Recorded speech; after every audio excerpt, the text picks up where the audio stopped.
بسم اللہ الرحمن الرحیم۔ آج ہم جس موضوع پہ بات کریں گے وہ ہے رمضان اور سگریٹ اسموکنگ، پان، چھال یا تمباکو۔ جیسے ہی رمضان آتے ہیں تو ہمارے جو وہ بھائی حضرات ہیں جو کہ سگریٹ اسموکنگ کرتے ہیں، پان، چھال یا تمباکو، گٹکا، اس طرح کی چیزیں استعمال کرتے ہیں،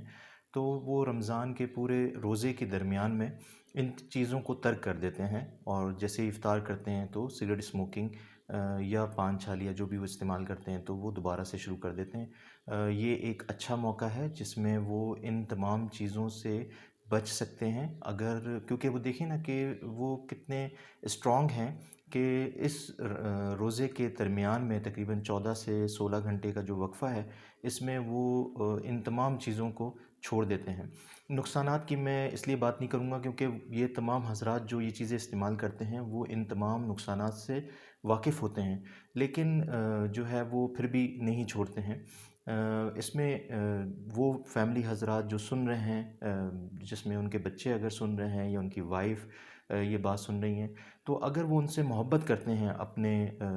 شوہر سے، یا اگر اولاد ہے وہ اپنے باپ سے محبت کرتی ہے، تو ان کو بتائیں کہ وہ اپنی جان کے اوپر ظلم نہ کریں، کیونکہ اس کے اثرات بڑے برے ہوتے ہیں، اور اگر وہ ہسپتال میں جاتے ہیں تو اس کا علاج بھی بڑا مہنگا ہے، سرجریز بھی ہوتی ہیں، وہ تمام چیزیں بہت سارے سیشنز کے اندر ڈاکٹرز ڈیفائن کر چکے ہیں۔ اورل کینسر، منہ کے چھالے، زخم پڑ جانا، کینسر ڈیولپ اتنا زیادہ ہو جانا کہ بعض دفعہ پورا جبڑا اور جو زبان ہے اس کو کاٹنا پڑتا ہے۔ اس میں پیسہ بھی خرچ اچھا خاصا ہوتا ہے، آپ بھی متاثر ہوتے ہیں، آپ کی فیملی بھی متاثر ہوتی ہے۔ تو اگر جو ان حضرات کی وائف ہیں ان کو چاہیے کہ اگر وہ چاہیں تو ان کو سیدھی راہ پہ لے کے آ سکتی ہیں بہت آرام سے،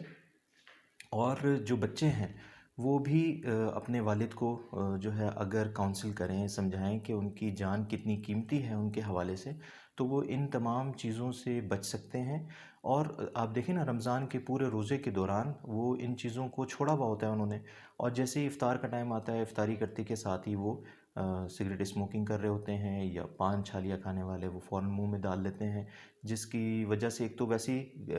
کراہیت سی محسوس ہو رہی ہوتی ہے، اور جو سگریٹ اسموکنگ کرتے ہیں ان کے بچے بھی اس کی وجہ سے یا ان کی اہلیہ جو ہیں اس کی وجہ سے متاثر ہوتی ہیں۔ تو اپنی جان کا بھی خیال رکھیں، اپنی اولاد کا، اپنی فیملی کا بھی خیال رکھیں۔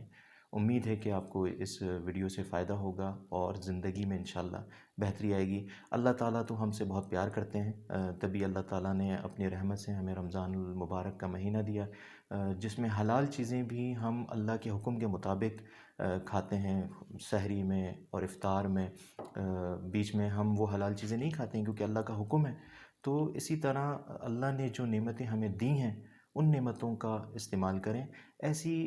چیزیں استعمال نہ کریں جس سے آپ کی صحت متاثر ہو، صحت خراب ہو، پیسہ بھی آپ کا ضائع ہو رہا ہے، اور پھر آپ کی جب کیفیت ڈیولپ ہو جائے گی، کوئی بیماری ڈیولپ ہو جائے گی، اس میں بھی آپ کا اچھا خاصا پیسہ ضائع ہوگا، آپ کی فیملی متاثر ہوگی۔ تو امید ہے کہ اس ویڈیو سے آپ کو فائدہ ہوگا۔ اللہ تعالیٰ آپ کے لیے اور ہمارے لیے یہ رمضان المبارک مبارک ثابت کر دے اور ہماری عبادات کو قبول فرمائے، آمین۔ السلام علیکم ورحمۃ اللہ وبرکاتہ۔ Subscribe to our channel for more health videos.